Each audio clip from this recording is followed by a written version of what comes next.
Снежното невреме што ја зафати Европа предизвика големи проблеми на речиси целиот континент. Во Хрватска е регистрирана првата жртва на студот, жена, мајка на 3 деца, најдена на пат во близина на Копривница.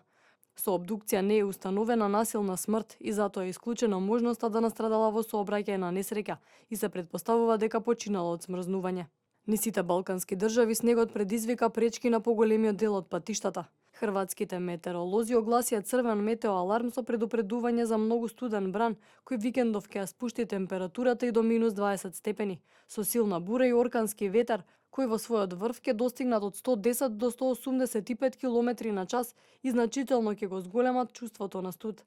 Граѓаните се предупредени да поминуваат што помалку време на отворен или во незагреан затворен простор и при излегување да облечат топла облека и да ги заштитат главата и дланките. Црвен метеоаларм е издаден и во Црна Гора, каде што се очекува облачно време со слаб снег и засилен северен и североисточен ветер со јачина на бура и утрински температури од минус 19 степени.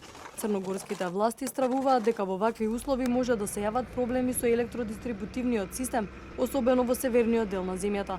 Лошите временски услови, слабата видливост и неадекватната зимска опрема предизвикаа и верижна сообраќајна несреќа во Србија на автопатот Белград-Скопје кај Клучката Долјевац, при што беа повредени најмалку 22 лица, како и неколку деца. Веднаш по судирот на терен излегоа 4 екипи на брзата помош, а повредените беа однесени во ургентниот центар во Ниш. Босна и Херцеговина за сега останува во портокаловата фаза, но новите врнежи на снег го отежнаа сообраќајот, особено во повисоките предели. Североисточниот дел на Бугарија е блокиран од снежни наноси.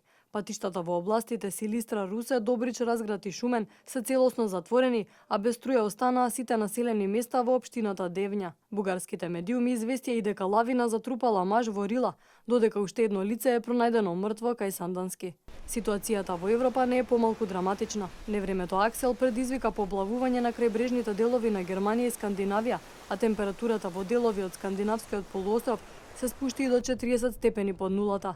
На северот на Шведска 100 патници останаа заглавени во воз на кој му откажале моторите и морале да се греат стиснати едни до други додека да ги спасат селаните. 20-годишно момче загина во Германија, а негови сопатници се тешко повредени при сообраќајна несреќа на северот од земјата, додека во судир на 2 камиони на југот е предизвикана штета од пола милион евра.